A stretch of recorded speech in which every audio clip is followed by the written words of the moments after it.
a fan of Avatar The Last Airbender? Well, let's see. I have this shirt on here. I also have the Blu-ray. I also have this poster over here. And I also have several Funko Pops of Avatar The Last Airbender, such as, a bunch of Aangs, Toph, Zuko, Iroh. Have one of Appa here. As you can see, I have several of these toys. I also have Katara. Yeah, Katara's right there. Also got Sokka right here.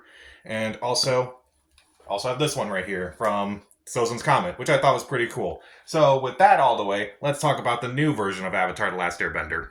So Avatar The Last Airbender is a new live-action version of the popular show of the same name, this time done by Netflix. And if you don't know the story of Avatar The Last Airbender, which I'd be surprised if you don't know at this point, it's about a world where all these people can bend the elements, water, earth, fire, and air. And there's only one person who can bend all the elements, and that's known as the Avatar. But when the Fire Nation attacks, the Avatar has suddenly disappears. He's been gone for 100 years. The Fire Nation is about to declare victory in this war. And then when the Avatar reemerges, he must relearn all four elements. Well, not air, but he must relearn all the elements before facing off with the Fire Lord. So, Avatar The Last Airbender is one of my favorite shows of all time. I love the world, I love the characters, I love the themes, I love the blend of action, humor, drama. I feel like it never compromises anything.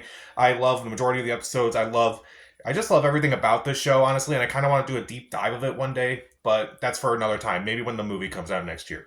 But when I heard there was another live-action Avatar in the works, I was very, very skeptical. At first I was interested because the original creators were involved, but then they left. And I was definitely very nervous about this because the last time that they did a live-action Avatar was the M. Night Shyamalan movie, and there's no M. Night Shyamalan movie in Ba Sing Se. So I still watch this. I still gave it a chance because I do love this show so much, and I kind of want to see the different interpretation of it.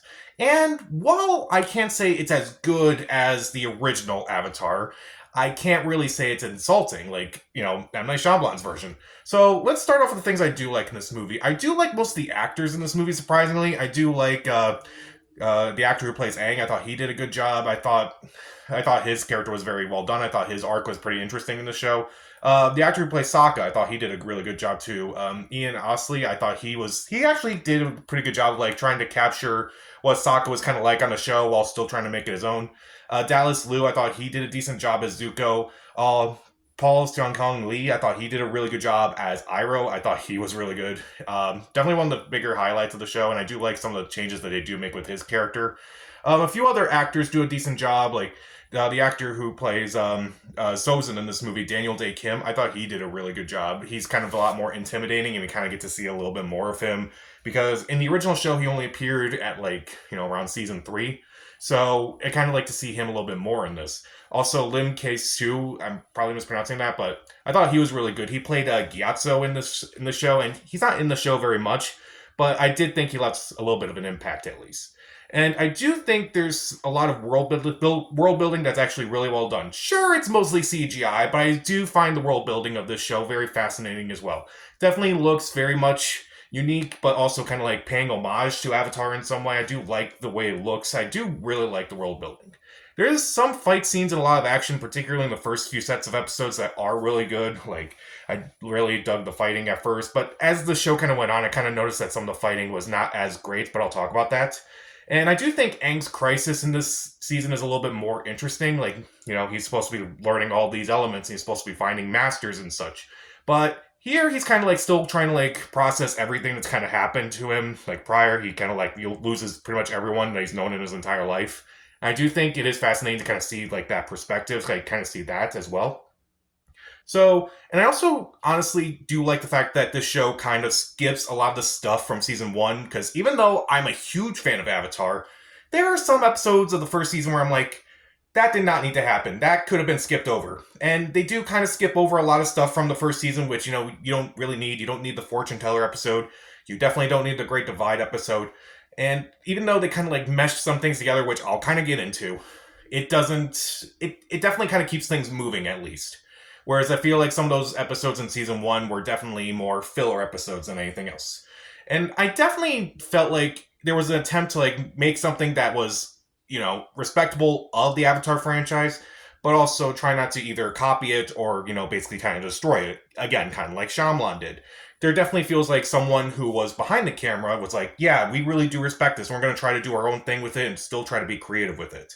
But let's talk about the things I don't like about this show. First off, the bending. Aang doesn't really learn how to, do much bending in this season. Like, come on. Come on. Wasn't he supposed to learn water bending in season 1? I guess that's kind of forgotten about. I don't know why they kind of skipped that over. It felt like he learned nothing from this season. It felt like Katara briefly learned, water bending because of a scroll that her grandmother gave to her. And while we're on that, let's talk about some of the things that they do kind of mesh together. Now, they said this is kind of like a remix of the show in some way, and a lot of it just kind of doesn't make sense. Like, the third episode takes place in Omashu. Fine, we'll live with that. But it also throws in Jet, and also throws in the Mechanist, and also throws in the basically the equivalent of the hippies from the Cave of Two Lovers episode. That's all the way in season 2. That's all in one episode. And that doesn't even get, and we don't even get to Boomy until like later on. Like, okay, so much is going on here. Maybe you should kind of like take a few things out, if I'm being honest. So much of it kind of didn't really work. And also, some of the other actors I didn't really like. The actress who played Katara, I didn't really care for her too much. It just doesn't really. I felt like her performance was not really that great, if I'm being honest. Her character doesn't really have too much to do. Her character doesn't feel like Katara. It just feels like someone who's like, masquerading as someone like Katara rather than someone who felt like, they embody that character. Also, the actress who played Azula, Elizabeth Yu, I thought at first she had a great introduction where basically she claims that she's like, among the, resistance and such, for lack of a better term. But then when it's revealed that she's actually Azula, it's like, oh, that's going to be really cool. Let's see what Azula's going to be like in the show. She doesn't really have much of an impact. I was kind of curious to see what they were going to do with Azula in the first season, but Azula doesn't really come into her own until season 2, so I hope they do a lot more with that. As far as some of the other guest stars go, some of them I didn't really like. C.S. Lee appears as Avatar Roku, who's supposed to be Aang's main Avatar mentor, especially in the spirit world. And I did not like his version at all. He kind of seemed too goofy to me, too cartoony, corny even.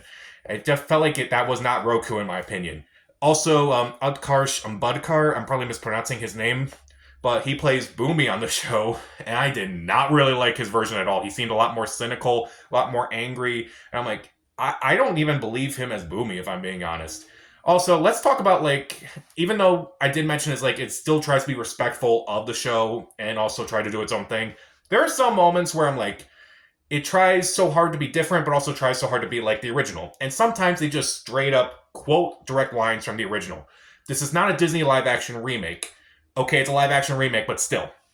Like, at one point in episode 1, Gran basically just says the opening of the show, and it just does not sound natural at all. It's just, did you have to do that just because, fan service and such? That didn't really make sense to me. Like, I get some things were kind of thrown in there for fan service, like, secret tunnel and such. But other than that, it just felt odd to me. And also, there are kind of no mysteries of the show. Like, you don't really get to, like, the mystery about Blue Spirit. That's also in this season, of course. And you kind of just know automatically it's Zuko. And it's not because of, like, you've seen the show. It's not because of that. But it's because the show basically doesn't want you to find out that it's Zuko. Also, the mystery about, like, Aang and how he got into the iceberg and such. That's basically shown in the opening scene. Also, Sozin's Comet is just kind of just completely absent for the majority of the show. Like, that's kind of the main driving force of this show. And, like, how are they not paying attention to Sozin's Comet? That's kind of the biggest thing about this show. They do mention it briefly towards the end. Doesn't really work, but at first I kind of did appreciate that they showed, like, Aang in his world before he left and, basically was frozen for 100 years. But afterwards I'm kind of thinking, maybe I don't like that as much. Definitely kind of felt off to me in some way. So, even though that, there are a few acting performances that are pretty good, some of the action's decent at times, the world building's really good, some of the things they try to do differently in this show are appreciated, and I can definitely feel like, there's a sense of, like, trying to be respectful of the show, but also trying to do its own thing. I can definitely see where sometimes that didn't quite work out. I definitely felt like some of the performances didn't really work out. I definitely felt like they could have done a little bit more bending in the show. Some changes work, some changes don't. There's just no mysteries to show whatsoever. A lot of things kind of get thrown in there, kind of just mixed up in there, and sometimes it doesn't. Sometimes it works. Sometimes it's just really awkward. It's not insulting by any means. I kind of want to say that you could watch this and say it's not great, but it beats M Night Shyamalan. That's always something. So I'll give the 2024 version of Avatar: The Last Airbender 2 out of 4 stars. Stream it. So, are you a fan of Avatar: The Last Airbender, and who's your favorite character of that show? And also, what nation would you be in? I feel like I would be an Earthbender if I'm being honest. Comment down below, subscribe to the channel. This is Pat. Stay safe.